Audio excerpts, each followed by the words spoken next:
Hello student, स्वागत है आप सभी का class for study bye Sunil sir के ऑफिशियल यूट्यूब चैनल पर, जहां पर आज हमारा आर्टिकल का लेक्चर नंबर 4 और ये लास्ट लेक्चर रहने वाला है। इससे पहले हमने आर्टिकल के लेक्चर 1 और लेक्चर 2 लेक्चर 3 भी कवर कर लिए हैं, है ना। तीनों लेक्चर्स अगर आपने नहीं देखे हैं तो देख सकते हैं और फिर उसके बाद ये लेक्चर देखिएगा। तो ये लेक्चर नंबर 4 है, लास्ट लेक्चर है। सभी एग्जाम्स के लिए बेसिक्स टू हाई है, चाहे वो व्यापम का हो, एसएससी हो, एनडीए हो, और ऑल गवर्नमेंट एग्जाम्स के लिए बहुत ज़्यादा यूजफुल रहने वाला है। ये क्लास आपको 7 बजे ना मिलके अब आपको मिलेगी लगभग 8 बजे के आसपास, तो ज्वाइन हो जाइएगा। Class for study bye Sunil sir के चैनल को अभी सब्सक्राइब कर लीजिए और बेल आइकन को भी प्रेस कीजिएगा। आर्टिकल की ये जो 50+ सीरीज़ है कल से स्टार्ट हो जाएगी, जहाँ पर हम सभी एग्ज़ाम्स के जो प्रीवियस ईयर क्वेश्चंस हैं उनको डिस्कस करने वाले हैं। तो ये सीरीज़ भी आपके लिए बहुत ज़्यादा यूज़फुल रहने वाली है। जब दो वस्तुओं के बीच समान डिक्लाइन और एनहेंसमेंट हो, डिक्लाइन मतलब होता है गिरावट और एनहेंसमेंट मतलब होता है बढ़ावा देना, ठीक है, बढ़ोतरी। तो जब एक कम है एक ज़्यादा है तो कंपैरिजन होगा, कम या ज़्यादा कंपैरिजन होगा, तो उसकी इसमें कंपैरेटिव डिग्री के साथ दा का प्रयोग होता है। डिक्लाइन मतलब होता है कमी, एनहेंसमेंट मतलब होता है बढ़ोतरी, तो यहाँ पे कंपैरेटिव डिग्री के साथ दा का प्रयोग होता है। एग्जाम्पल देखेंगे, ये कंपैरेटिव डिग्री का एक स्ट्रक्चर रहता है कि पहले दा आएगा, उसके बाद आपकी कंपैरेटिव डिग्री, उसके बाद सब्जेक्ट, उसके बाद वर्ब, फिर से दा आएगा, फिर कंपैरेटिव डिग्री, उसके बाद ये सब्जेक्ट है, उसके बाद सब्जेक्ट, उसके बाद वर्ब। एग्जाम्पल देखेंगे, the sooner you go the better you get, जितनी जल्दी जाओगे उतना अच्छा पाओगे। तो दा क्या है, दा इस स्ट्रक्चर के हिसाब से दा आया, फिर कंपैरेटिव डिग्री आ गई सून, सूनर, सूनर, है ना, तो सूनर आ गई, फिर सब्जेक्ट आ गया यू, वर्ब आ गई गो। वैसे ही फिर से दा आएगा, फिर कंपैरेटिव डिग्री बेटर आ गई, सब्जेक्ट यू आ गया, वर्ब आ गई गेट। अब क्या ऐसा हो सकता है कि दा लिख दें द सूनर यू गो और यहाँ का दा हटाकर बेटर यू गेट, ये गलत हो जाएगा क्योंकि दा जो है वो दोनों साइड आएगा कंपैरेटिव में। फिर अगर सामने का दा हटा दें, sooner you go the better you get, तब भी ये गलत हो जाएगा क्योंकि दा दोनों केस में आएगा। नेक्स्ट, पर्वत श्रेणियों के नाम से पहले दा का प्रयोग। जो भी पर्वत श्रेणियों के नाम से पहले हम दा का प्रयोग करेंगे, जैसे द माउंट अल्बर्ट, द ओरिस्बा, द एप्स, द हकाकाबू, द हिमालयन, द ईस्टर्न, ये सारे पर्वत श्रेणियों के नाम हैं, इनसे पहले हम दा का यूज करते हैं। नदियों के नाम से पहले दा का यूज, द इंडस, इंडस एक रिवर है, द यमुना, यमुना एक नदी है, इससे पहले दा का use, the Nile, the Amazon, the Ganga etcetera, नदियों के नाम से पहले दा का यूज करते हैं। उसके बाद द्वीपों के नाम से पहले दा का use, the east Indies, the Andaman and Nicobar, the Philippines, द्वीपों के नाम से पहले भी दा का यूज करते हैं। खाड़ियों के नाम से पहले दा का यूज, यहाँ पे देखो क्या लिखा गया, खाड़ी सागरों, महासागरों के नाम से पहले दा का यूज करते हैं। Example, the Atlantic ocean, Atlantic ocean एक महासागर, इससे पहले हमने दा का यूज किए हैं। द डेड सी, मृत सागर, मृत सागर एक महासागर, इसलिए हमने दा का यूज किए हैं।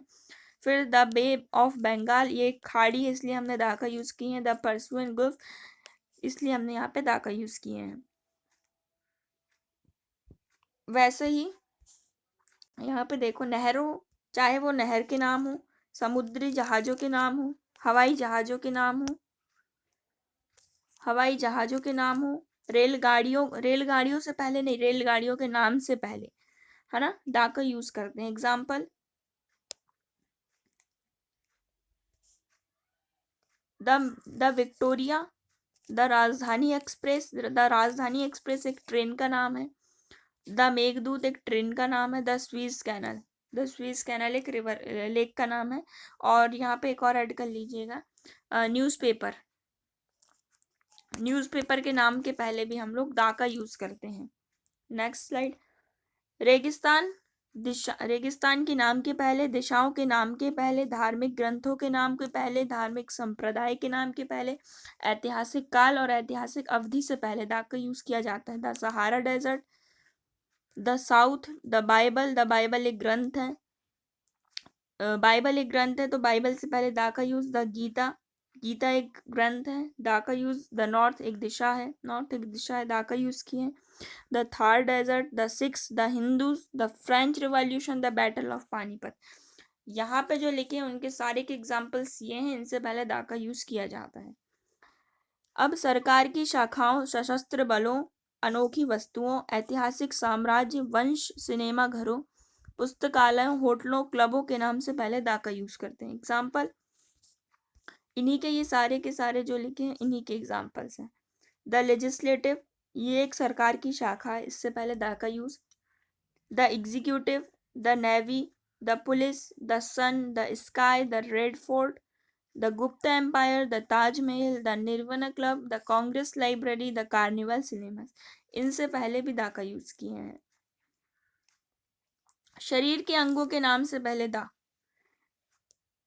The arm, the leg, the eyes, the hand, शरीर के नाम से पहले दा का यूज भी होता है।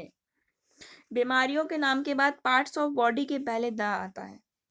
जैसे पार्ट्स ऑफ बॉडी के पहले दा आता है, यानी द लंग्स, तो ठीक है ये पार्ट्स ऑफ बॉडी है, लेकिन कैंसर इसके बाद कैंसर ऑफ द लंग्स होगा। क्या होगा? Cancer of the lungs. The lungs of cancer नहीं होगा, the cancer of the lungs होगा। अगला ओमिशन ऑफ आर्टिकल्स देख लेते हैं। क्या है omission of article? School, college, sea, work, bed, table, market, hospital, temple, church. जब इनका प्रयोग वाक्य में हो और जब हम इनका प्रयोग वाक्य में हो और हम इन्हीं का काम करते हो, जैसे स्कूल किस लिए जाते पढ़ने, तो आर्टिकल नहीं आएगा। लेकिन अगर हम स्कूल किसी से मिलने जा रहे हैं तो फिर आर्टिकल का यूज होगा। हॉस्पिटल में एडमिट हो रहे हैं या इलाज कराने जा रहे हैं तो आर्टिकल का यूज नहीं होगा। लेकिन हॉस्पिटल में किसी फ्रेंड से मिलने जा रहे हैं तो उस कंडीशन में आर्टिकल का यूज होगा, है ना। तो क्या लिखा गया? जब वाक्य में इनका प्रयोग इन्हीं के उद्देश्य के लिए होता है जिनके लिए इनका निर्माण हुआ है, तो दा का प्रयोग नहीं होता है, दा का प्रयोग नहीं होता है। Example, father goes to bed early, bed आ गया, जो इस सेंटेंस में लिखा था बेड, बेड यहाँ पे आ गया, तो बेड क्या सोने के लिए होता है, तो फादर गोज टू बेड, यहाँ पे आर्टिकल का यूज नहीं होगा। Next, she often goes to church on Sunday, वो अक्सर चर्च जाती है, यहाँ पे हर संडे को चर्च जाती है, उसी का काम करने। चर्च में क्या, चर्च ही जाना है, किसी से ना मिलना है ना, तो आर्टिकल का यूज नहीं होगा। अगर किसी से मिलने जाएंगे या किसी का ऐसा बोध हो रहा सेंटेंस में, तो वहां पे आर्टिकल का यूज होगा। नेक्स्ट, जब कभी भी वाक्य में बाय के साथ मीन्स ऑफ ट्रांसपोर्ट यानी यातायात के साधन आते हैं तो दा ए एन का प्रयोग नहीं होता है। जैसे she goes to school by bus, तो हम द बस नहीं करेंगे, she goes to school the bus नहीं, बाय होगा। क्या होगा? बाय, बस के द्वारा, ठीक है। वैसे ही कुछ एग्जाम्पल यहाँ लिखे, बाय एरोप्लेन होता है, द एरोप्लेन नहीं होगा उस केस में ना। जाने के लिए अगर प्रयोग हो रहा मीन्स ऑफ ट्रांसपोर्ट के लिए, तो बाय एरोप्लेन होगा, बाय बस होगा, बाय कार होगा, बाय शिप होगा, और जो भी एक्सेट्रा वो होते हैं। नेक्स्ट, बीमारियों के नाम से पहले दा का प्रयोग नहीं होता है, कि द टाइफाइड ऐसा नहीं बोलेंगे, टाइफाइड बोलेंगे ओनली। द मलेरिया नहीं बोलते, ओनली मलेरिया बोलते हैं। लेकिन कुछ एक्सेप्शंस है कि इन जो बीमारियों इनके पहले दा जो है वो फिक्स है, जैसे the measles, the plague, the mumps, the rickets, इनके पहले दा आएगा ही आएगा, ये बिल्कुल सही है, ठीक है। ये हो गया आपका आर्टिकल आज एंड, है ना। जितनी भी थ्योरी और कंसेप्ट वाली क्लास थी एंड हो गई आपकी।